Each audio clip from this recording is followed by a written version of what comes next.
Alrighty. Hello, everybody, and welcome back to GameDay Squad's YouTube channel. This is for the Aussie Rules Show Gather Round Special Edition. And because it's a special edition, we're in a special place, in a special studio, with a special guest. Heff, mate, welcome to GameDay Squad's Aussie Rules Show. Boys, welcome to Studio Heff. I'm glad to have you down for the weekend. And I've been on the show a few times now, but it's great to have you in my home state, in my home studio. Heard lots of good things about this podcast, this studio, and also lots of good podcasts from it. It's quite nice. Yeah, it's quite nice. Bad. It's nice for our show to have a little bit of production for once. It feels good. It feels great, man. It feels great to be in person, to be able to chop it all up. But yeah, mate, first of all, keep a league.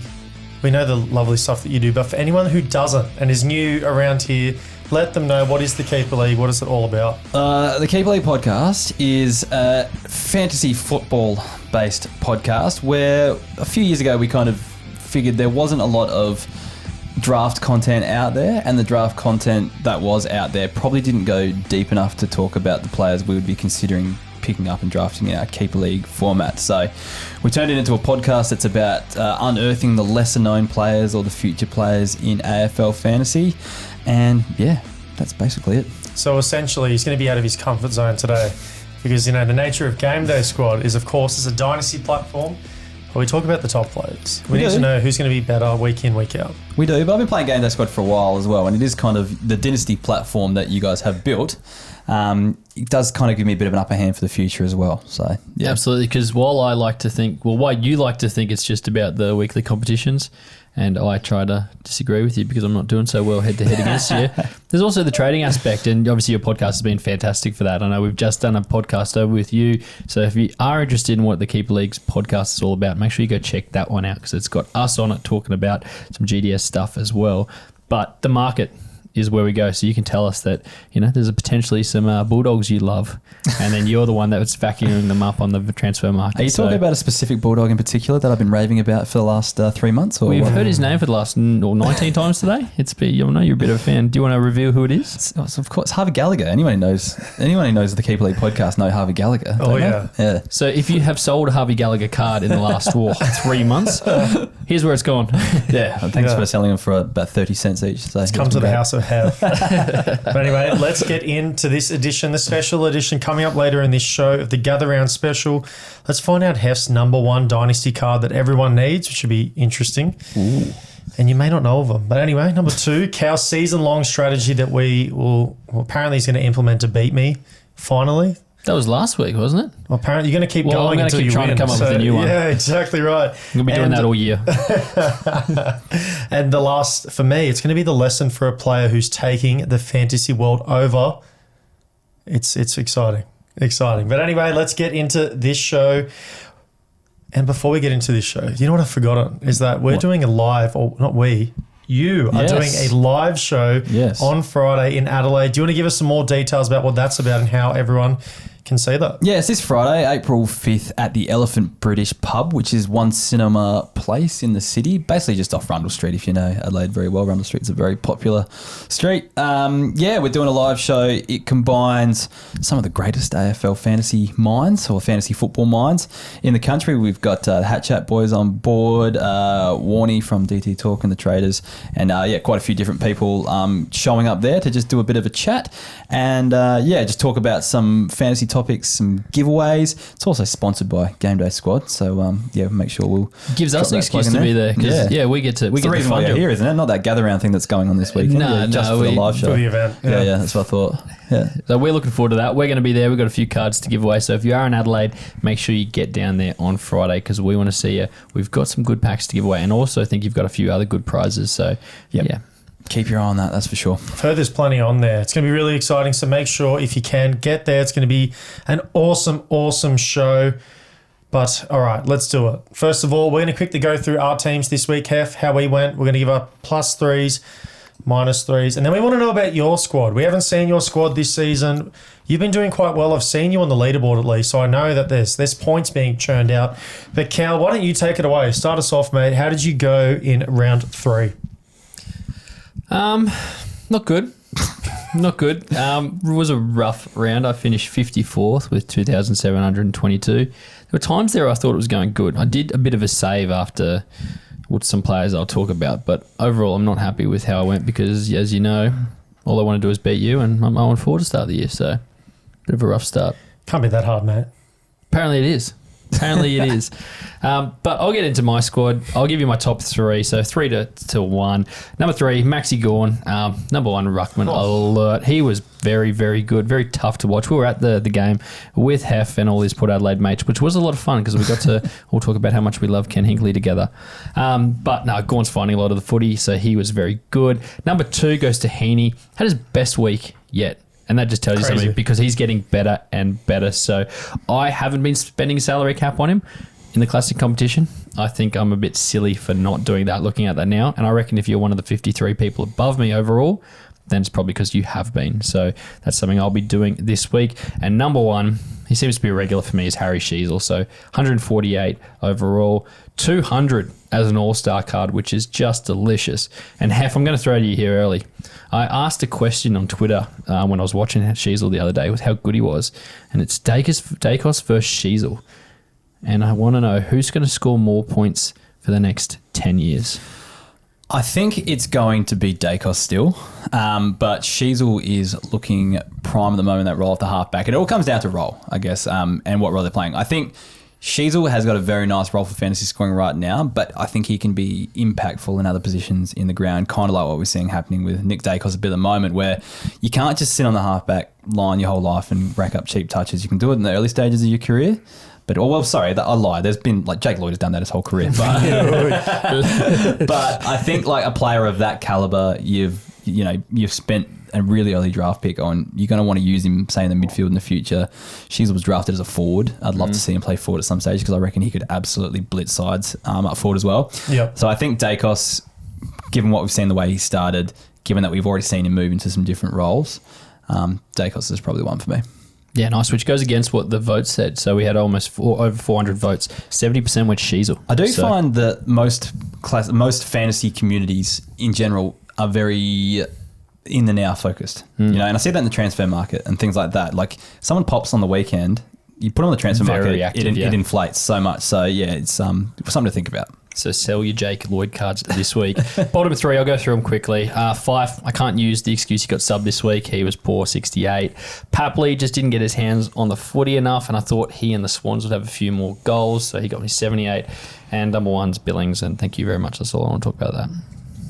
Well, it's ended off really sad. Well, let's move on because I want to know about Heff's team. The Zeus Cannons are coming off their best week to date, which is why Cow's a little bit sad. Ranking 7th for the round overall.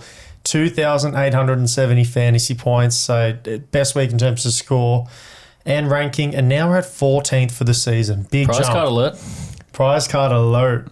Best 3, Harry Sheasel, like Cal, 148 fantasy points. Heaney coming in at number 2, 152. The start of the season he's had, I could rave on for years, and the most consistent player in my squad other than those two, Caleb Sarong, 138 fantasy points, mate. He just has, he has to be in my squad at this point. There's just no reason to not start him, in all honesty. Worst 3, this is on me completely, but Zach Bailey, why the hell did I think that was a good decision? It actually cost me a top 4 finish. When I heard you did that to start the round, I thought maybe I'm within with a chance. Wasn't. 82 fantasy points. Nick Newman, a little bit disappointing. Nothing horrible though. 94 fantasy points, just a little bit better from him.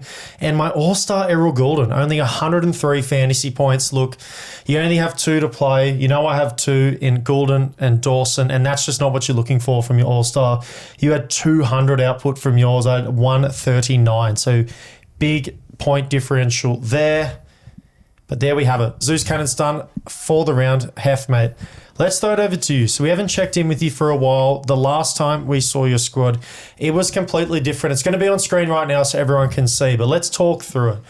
Who are some of the new additions from the last time we've seen you? Who are you excited about and the reason you're starting a lot of these players? Oh, it's a bit weird because last year I played in the classic competition, so I pretty much had the best set lineup, top average at every line, and just leave it for the season essentially, and usually finish up the rankings type thing. Whereas transferred over to the champion competition, and the grind for getting cards is just so much different because I felt like in the classic format I had them all, all the ones that I wanted. Whereas now I still I want legend version of all these cards that I've got, essentially. And so I'm continually grinding to one day get those, you know what I mean? So it's kind of changed a bit this season, but there's a few prize cards that I'm playing regularly. Yeah, speak about that one, because there's something that is getting Tommy very, very excited. What is that in the middle of your screen you've got there? Yeah, I've got the Tim English. It's a prize card for finishing, I think, 9th a couple of seasons ago. I need this card. We were looking at this too, which 9th seems like an absolute steal Well, now. that's the thing. It was 2 seasons ago, and let me double check. That is 9th, yeah, and picked up English at 9th. It was the season, I think, before he broke out. It was definitely before last year, so I think he was like a top 10 type of player, but I felt like I was really hoping this ruck would slide down because I felt like he was going to be like really break out the next year, and then he did, and then became like the most sought after player in the game on last season's numbers anyway. So yeah, ended up with probably the best card that you could possibly have, maybe minus a legend version of that one. Is there a Tim English legend out there? Do you know? I was just checking this. I don't think there was. I think he's still available, which I'm just praying. We're going through. I know there are a few big ones that we saw pulled. I'm praying that it's mine. So it's probably the best possible card in the game, almost. You know, this Tim English that I've got. So I'm playing that each week.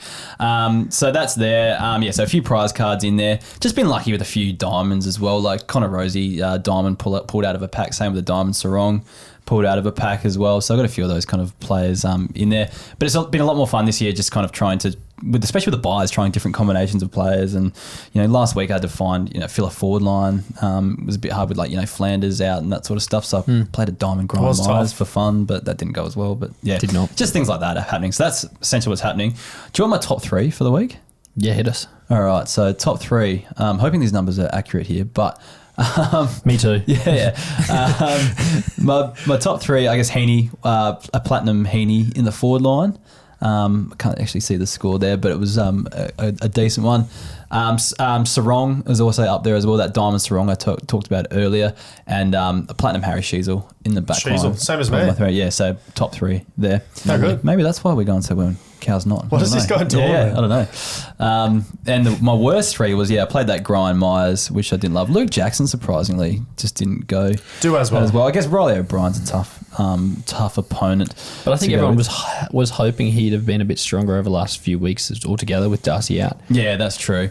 And then I had a Naziah Wangday Miller in the back line, just a platinum version, but that was a bit disappointing given what he did last week. Can we talk on your back line there? Yep. Sinclair, Wangday Miller. Is that a duo that you're going to continue to start moving forward in your squad, or? It's more like, cause I've got a Whitfield, platinum Whitfield that I'd like to chuck on there as well. So that kind of rotates between those two. I do like I've got a diamond Nick Newman back there, which is a bit up and down.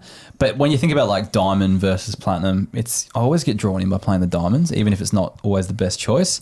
That's kind of the reason why we can talk about this, but why I played, and this should have made my worst 3 cards, even though I didn't score the worst. I took a diamond Nick Martin off the field to play a platinum Bontempelli this week. And it's probably the difference between me finishing like top 20, than where I finished. So probably more even. So it really hurts. So yeah, maybe Bont's my worst card of the week. Platinum Bont, who scored 156. Because he cost you potential points. Exactly. Yeah. It must be hard, but we've learned over the journey, you've still got to get your players right. There's no point trying to chase your tiers, particularly in the champion. If you don't roll out the best players, you're not going to win. I think you did some analysis on this back, particularly when we had the women's footy running around, where at times all bronze cards were actually winning champion competitions, and we've seen that happen over the journey. I said this on the Keeper League podcast we did earlier. Like, I've received a fair few cards from you guys, or packs, promotions, for content that I've made and stuff like that. And yes, I've got a pretty handy deck, but I've won the competition once in 3 years. You know what I mean? And that's probably with like some of the best cards you could have in the game type thing, and still haven't managed to get those combinations right. You know what I mean? So like, anyone can win this game. That's what's great about it. Yeah. Glad you think so. And we've got some, bit off topic, I was just talking to the guys, we've got some cool things coming up. So maybe it just isn't the classic and champion competition for too long. Maybe even by... Maybe you can win a comp. Maybe hey, you know what? I needed to prioritise it. I need competitions where it's just me playing in it. You're potentially introducing one just to get the one up. Maybe a couple, maybe 2 or 3. Exciting. But look, mate, normally what we'll do from here, Heff, we'll do a transfer market segment, and I don't want to boast, but I will. I've been money with this year. Okay. All my advice has been Just every time I say a player, the next week they go really well. Oh, wow. Yeah. But be what nice. we want from you is Cal. He's been doing okay.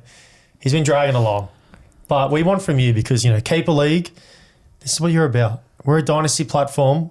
If you're new to GameDay Squad, right? Yep. And you want to target 5 cards. Okay. Absolute must-haves because they're the best dynasty cards to possibly have. Yep. I want to know what that 5 is for you and why. Yep. All right. So people will be thinking go as young as possible. And that's what a lot of people think in keeper leagues as well. But you've always got to pick someone who's get the right balance of immediate scoring and kind of age as well. Dynasty value. Yeah, exactly. They've got to be young, but not necessarily have to be 18, 19 years old. You know what I mean? So we've talked about 2 of them already, but Nick Dacos is right up there for me. It's good at football. Yeah, absolutely. He's just a great footballer, and he's 20 years old. It's going to be a gun for the next 10 years. And then Sheasel's the other one as well, providing the role remains fantasy friendly, whether that's midfield or halfback line. I think both of those guys are right up there. The next guy, and I've got to think to make sure I don't forget anyone, but I really I find it so hard right now to split Tom Green and Caleb Sarong. And I'm just going to go with Sarong because he's got the better average right now. But I think Sarong, these players, these midfielders, they're a bit different to Dacos and Sheasel, where they're a bit more outside. What I call the complete midfielder that can score one way when another way is not working, and vice versa. You know what I mean? So if they're not getting the ball on the outside, they'll go win it themselves on the inside. You know what I mean? And then if they can't win on the inside, say they're getting tagged, whatever, they use their elite tanks and running ability to get on the outside and receive on the ways out. So I'll go Caleb Sarong next, and then Tom Green after that, because I think they are the next 2 best at that. Might go slightly more left field with the next one, but I'll go Tim English with the 5th one, given that he is 26. Love that. but we've talked about this a few times today. There's a thing called ruck years, all right? And 26 in ruck years is the equivalent of 20, I think, in normal You're player like a rookie years. at that point. Yeah, 100%. They take till they're 24. Big rook. They take till they're 24 to be ready to play at AFL level type thing already. So a lot of the time you see players break out in their, when they're 24, 25, the rucks that is. And when you compare that to a midfielder, they're usually around 21, 22 type thing as well. So it's a pretty similar comparison. So I'd happily take Tim English just because you get such an advantage by having him in there. So that's probably my top 5. Do you want to run through those again? No, that was fantastic. I was just going to say, something about breakout there. You did say over the keeper league, you've got something pretty cool about breakout. So if you actually want to track how a ruckman, for example, is going, knowing that they're a little bit different to the timeline of Harry Sheasel, how someone might do that on the Keeper League podcast or over on your website? I always struggle to explain how this works, but we got the breakout tracker, right? And the best way to think about it is, it's a career average of every player in the competition. So not just year to year, it's every game, average one after the other type thing. And then you can use that number to compare them to the top at their position after the same amount of games. So it's essentially a graph, a fancy graph, but it gives you a line to plot your players that you've selected on the graph and compare them to the best in the competition at the position to see how they compare after the same number of games. I think that's the best way to explain it. And if they're above the line, then they're tracking the right way. And if they're below the line, they've got a bit of work to do to be on track to be the top 10 at their line, essentially. Fair enough. And we're just talking about that with some of the players who are coming in as rookies. So it's very easy to think that they need to be on Dacos or Sheasel levels. Yeah, they don't actually. And a really good example is Josh Ward. So his first 2 seasons, while he hasn't shown he's got a huge ceiling, he's just averaged 70 throughout his thing. And after about 40 odd games that he's at, that's generally on par with the midfielders. He might be dipping a bit lower now because he hasn't really done much this season. But yeah, up until this season, he was pretty much on par of where a midfielder should be. So not putting up those huge ceiling scores that your Dacos and your Sheasels are, but still very well on track. And that's, you can put it by top 20 midfielders or top 50 overall. So you can actually sort of set that where you want it. So I like that, and that's cool. I just wanted to call that out because I use that a lot.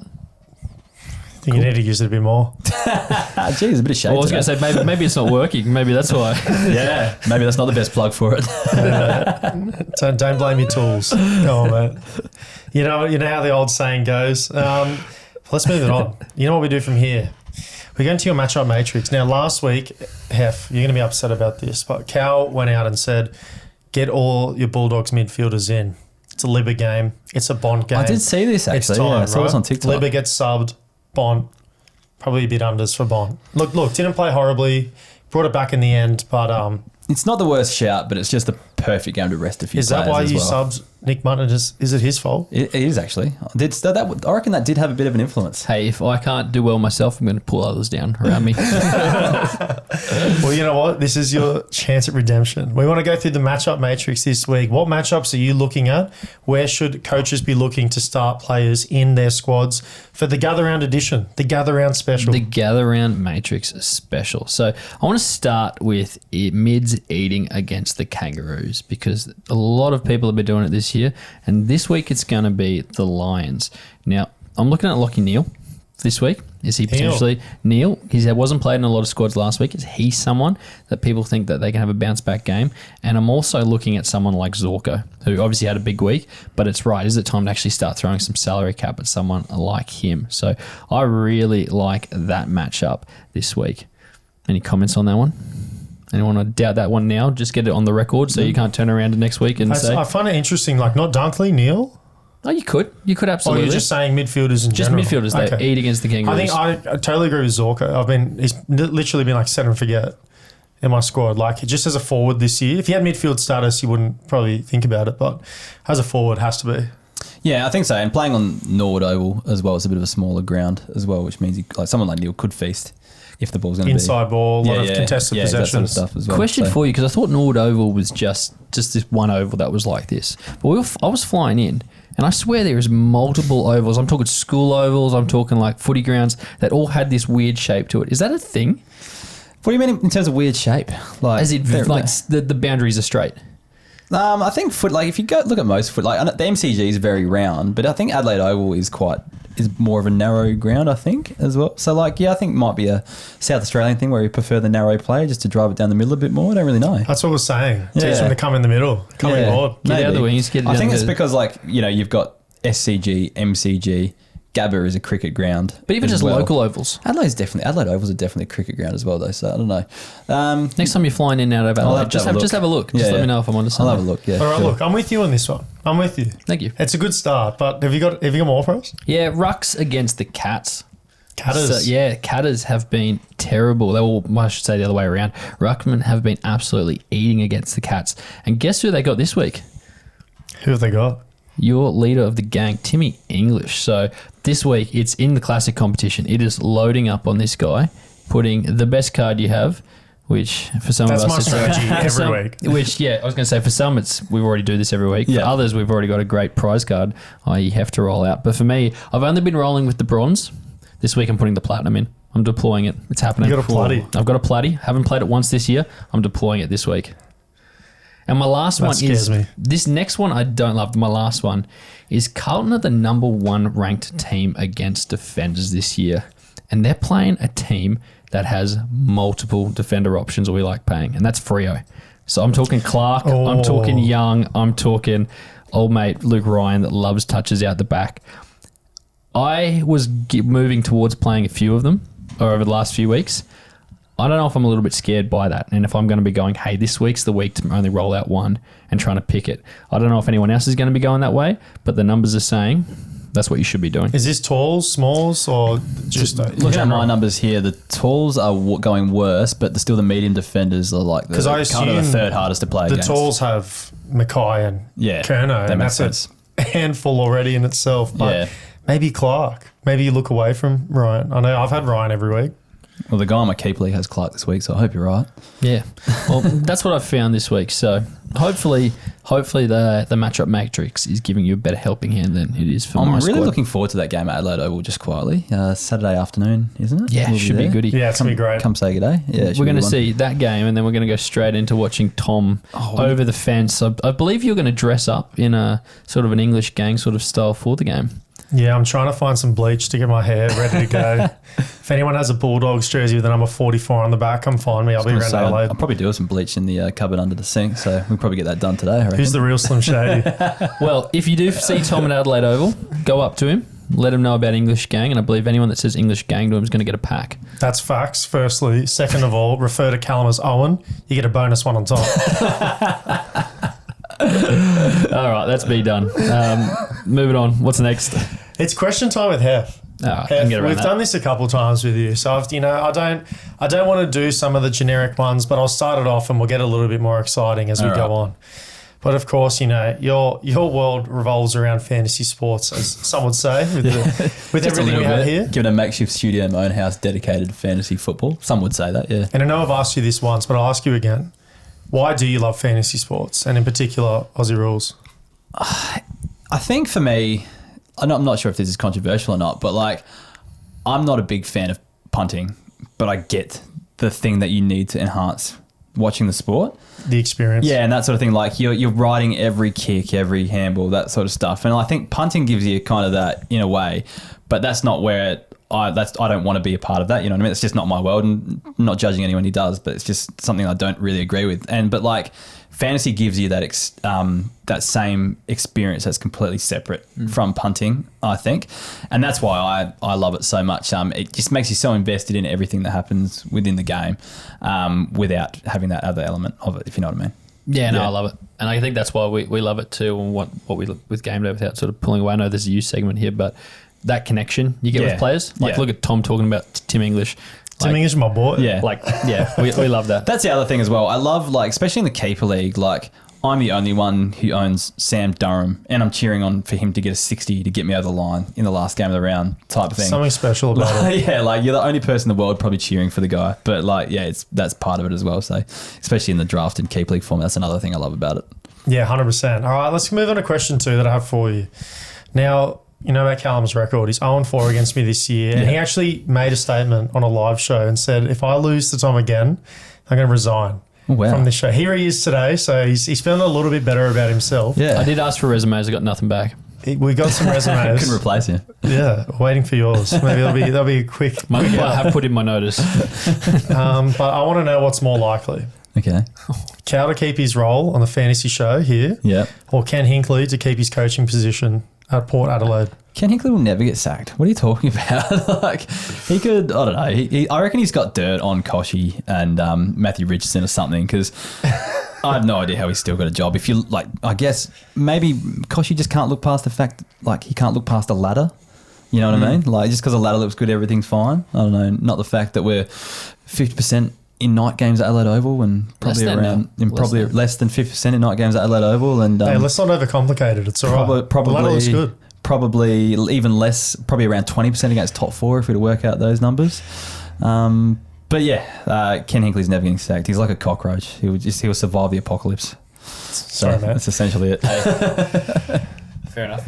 Fair enough. Play on. As saying as you do keeper league, you know, too good for podcasts. We're talking about this before. So you don't touch on the big players. So with that in mind, I want a left fielder dynasty player that all coaches should need to be getting for their squads. Now, whether that's a play now play or that's a in the future. You know the answer to this. I think I've already said it today. It's Harvey Gallagher. It's Harvey Gallagher. It has to be Harvey Gallagher. Like, the kid was I have a feeling. everywhere on Just the need to make weekend. sure. Now, the reason why I love Harvey Gallagher is, like, it's like, I don't, you know, we spend a lot of time looking at state league and underage numbers and things like that to find that kind of next guy. Yep. And he's just like a player that I frequently check the underage scoring and things like that to see who's going to be drafted and all that sort of stuff. And it was just a nice trajectory of his kind of underage career. Started off playing in the forward pocket, averaging nothing.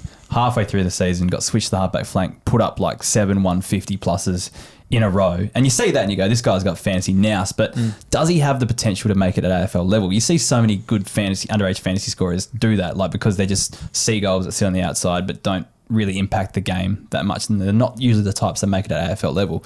But then Harvey Gallagher comes in, spends the first year in the twos, albeit there was a few injuries and stuff like that stopped him from getting a few runs.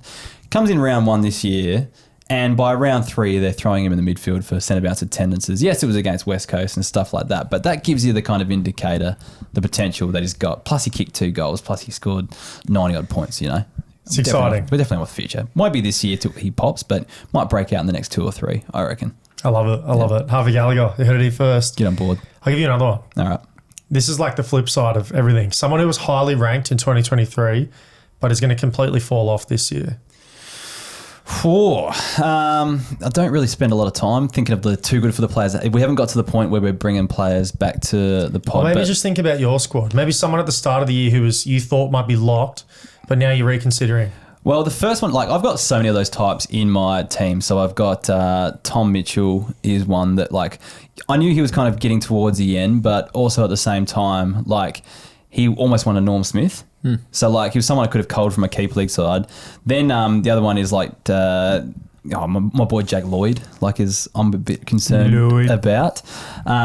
So yeah, guys that have always just been handy for you. I think we're starting to see the end of those guys. That's all. The regression. Yeah, I think so. But yeah, out of the top name players, like maybe someone like Rory Laird isn't that 120 kind of guy that he is anymore. It's a good shout. Like maybe he's more of like a 100 type guy, and I hate to say it, but maybe Andrew Brayshaw, Sarong's just taken too much of the footy Still too young off of him. But yeah, seeing a bit of a regression there. I don't know what the go is there. That's but a good segue. I'm a bit concerned. Can we segue? Yeah, sure. Andrew Brayshaw's been your boy for how long? Since he was drafted. It's like, it's Andrew, for you, Andrew Brayshaw's like my Tim English. Yeah. Essentially, right? Yeah. Have you had some second thoughts about moving on? Have you moved on? Clearly, he's just told get rid of him just 2 minutes ago, I two know, seconds but ago. like, he might still He have used that. to live here. I used to watch these shows. He I used to be know. right He's been there. taking up his He's replacement used at to. GameDay Now Squad they've got logo. this stuff hanging over it. It's a pretty good replacement. It is though. not a bad replacement. But I'm saying, like, emotionally, are we still there? Do we still believe, or are you actually moving on? No, I still believe. Like, you look at the Melbourne midfield, you've got Oliver in there, you've got Petrarca and even Viney that can put up big scores. Like, I still believe. It's just that, like, 2 years ago, we were seeing, like, a 110, 115, almost a 120 type player. Yeah. And then we've just seen a kid come out from underneath him and do it. So, like, I think he's second fiddle in that midfield going forward, but I don't think he's going to be under, like, 100, 105 type average going forward. He just might not be that top captain option type thing in your traditional formats, that's all. Yeah, love it. Yeah. I got some more for you. Okay. A fantasy strategy that Callum can use to finally beat me in 1 week this year. All right. Are you any good at hacking passwords? Because I reckon if you just get into his account, set him a shit lineup, that might be the only way I reckon you can beat him. Clear squad, and then save. Yeah, that's probably the best it. way. Brush up on your hacking skills, I'd say. That's the best strategy. I've got a few dev friends that have done some work for GameDay Squad over the last couple of years. Actually, you probably you're the boss, aren't you? You could access his account, can't you? Oh, I can't. I could work it out so his cards could go missing. But Hey, if I'm not Callum about finally that. does beat me, we all know why. I reckon can you put a ban on people's accounts? People that are doing dodgy stuff? we can put a temporary ban. I think put we a can sort that out. temp ban, I reckon is probably the best I strategy. want to beat him fair and For square. bullying? yeah. Ban this account for Well, that's bullying. happening, yeah. No, I've seen it clearly in this room today. There's a bit of bullying going on. Yeah. Maybe you can ban him. Do you know what? If it was the other way around, mate. If this was the other way around, Yeah. I have a feeling What's the saying? You got to make I've been hay while the feeling sun it. shines. Yeah, exactly. Yeah, fair enough. It's the season, or 'tis the season. Yep. Last one. Biggest piece of fantasy advice you would give to someone who's diving into the fantasy world for the first time? Watch as much footy as you can, I'd say. Don't rely on just stats, looking at numbers, because they don't tell the whole story. Like, for example, let's use Riley Bonner, for example.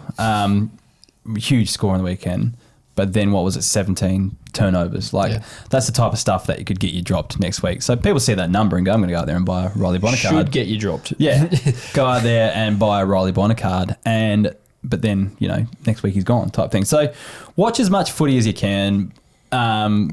Maybe don't watch as much as I do, because you need to have a life outside of it as well, which I still somehow manage to have. But I think I'm very lucky with the people that I have in my life that let me do it.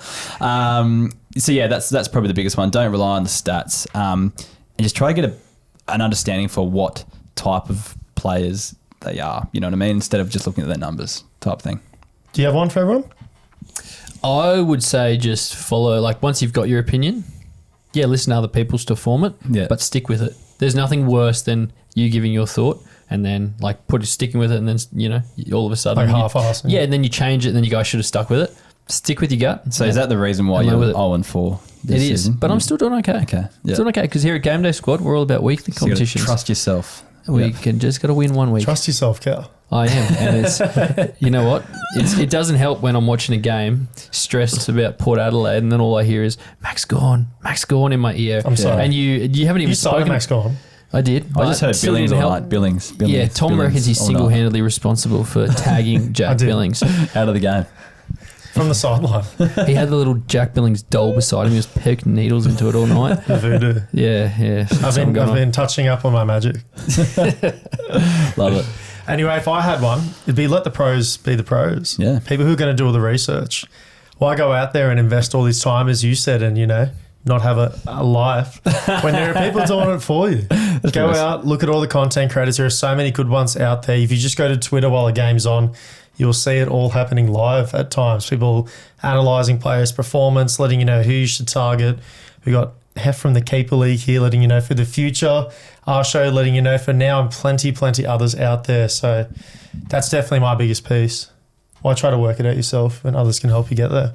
Nice. Let's move on. Now, normally I take Callum to school at this point, but you're going to be an honorary guest. Okay. So I'm Professor Thomas as of right now, and you this week need to put your hand up to talk because you're 0-4. A lot of interrupting last week. You're okay. You can do your thing. But all right, welcome to class, everybody. Right. It's going to be our special edition for Gather Round. This is interesting because I'm a teacher. So Yeah, no. Let me know how I go. yeah, we'll do. It was a bit weird for me hearing this for the first time too. I wasn't expecting it. So normally I would take the role, but attendance is great today. We've got a full classroom, and of course everyone else at home. The new member, everyone, can we welcome Heff? Let's be nice to Heff as well. No bullying, no comments like I'm making bullying, to Callum. that's rich. Yeah, very rich. This is very hypocritical, Professor, at that. So let's go. The lesson this week is going to be Tom Powell from North Melbourne. This is a star who is emerging on the scene. So let's get all of our notebooks out and rip in. So what I do is I quickly go over some stats, and I actually give her a report card. Okay. I make a report card for the season so you can hear it for the first time. But Tommy Powell, 113 fantasy points per game, 13 kicks, 15 handballs, 4.5 marks at 22 years old. Let's have a look at what the Gather Round special report card has to say. Fantasy potential, I give it an A. I'm loving what I'm seeing. I'm a bit nervous about the position change maybe for the future, but as of right now, A for me. Yeah, definitely. Skills, B+. I think he's very skillful as a player inside. I've liked what I've seen, but of course no one's perfect. Could use a bit more polish, just slightly. Just a little bit. Inside skills are good. You're right. Yeah. Points output, I'm giving it an A+, considering he's a forward. Now, this is completely off the basis of his positioning this year, but he just looks like he's going to be one of those players that you need in your squad right now. Otherwise, he's going to fall behind. Similar to like maybe a Zorko or something like that. All-star potential. Now, of course, you know about our all-star squad. You actually had a member in your... I got a Zach Merritt in there, I think. A Zero. Yep. Big Zero was in your squad. But I think his all-star potential for this year is a B+. I think he's on the mark right now. It goes on your position though, yeah? Correct. It'll be a forward. Then forward line. Top 6 forward? So, It'll be the 22, I imagine. Okay, yeah. Don't hold us to that. Yeah. But the 22, I'd imagine, like Yeah, last okay. year. So is that 7? Top 7? that's sneak why through? I think he's around the mark, Yeah, but I could see him falling out. B+, did you say? Yeah. Yeah, around that mark. Maybe an A-. Dynasty value, High. B-. Oh, gee. Only because of the position change. Yeah, fair. And this is, of course, GameDay Squad. Sorry, I specific, should stop so- talking of the teacher. It's You got to put your hand up. yeah, You get yelled yeah, at. No, definitely. you've got credentials. what you're not seeing here is the graphic that goes along that makes me look absolutely ridiculous. So make sure you check that one out. The most fun making that, just quietly. Awesome. And last one. We all needed you in our lives. It's an A. Yeah. This year, like picking forwards, especially at the start, I can't tell you how lost I was for a while. I had Shia Bolton, Dustin Muddy, you know about my boys. Yeah. Had a lot of my boys in there, and I've just needed a player like Tom Powell to come in and just be like, start me. I'm here for you. Start me and don't think about it. And that's what I've done ever since, last round. Plugged him in. Think that he's due for a couple more starts in the squad. Yeah, sometimes you just need those couple weeks worth of data to know. But if you would have started with him, you'd been pretty happy. The thing with Tom Powell is he's always had that potential. I know people that listen to our show know how highly we've rated him because, again, looking at junior numbers, it was in the COVID year, so it was really hard to really get a gauge of where these players were actually at. Yeah. Because there were so many out there that put up good numbers, but a lot of the numbers were taken from the previous year because I think a lot of the Victorian boys didn't actually get to play at all that year and that sort of stuff. Tom Powell, being a South Australian, got to actually play and put up I think it was the highest averager in the sample under 18s, which is great, but usually those type of players play senior footy at some stage, but he didn't do that. So it was a bit of a question mark on him, and I feel like everyone was just holding on to hope that he could one day fulfill those junior numbers. And I think people had finally given up hope until this season. So it's really good to see. Yeah. Definitely a bit of a surprise. Yeah. Yeah, but that's For it. those who hadn't been in the loop and following up to date with all the stuff that you guys do on your Yeah, website. like there'll be so many people out there that dropped him or sold him on GameDay Squad or dropped him from their Keeper League teams or whatever. I spoke to a guy on the weekend who did just that, and they're all kicking themselves. So it would be. It's a tough spot to be in. And looking at the North midfield, even like pre-season, I think it's a bit tough to identify. Yeah. The role was there, but who was it going to be for? Yeah, you always thought Simkin was being the captain would be push his way back, probably being second behind LDU or whatever. But it's clearly Tom Powell is probably almost number one in front of him, Which is even with LDU. Yeah, exactly. And then Wardlaw as well, who's everyone rates highly. To say that number one is pretty crazy, but I don't even disagree. Yeah. How about yourself? He's getting the most CBAs out of those games as well. Like, he's used it the most. So And with where North are at as well, just keep feeding him. Yep. It's like they don't have much to lose. Right? No. It's got to develop players like him. That's what they should be doing, and they're doing it well.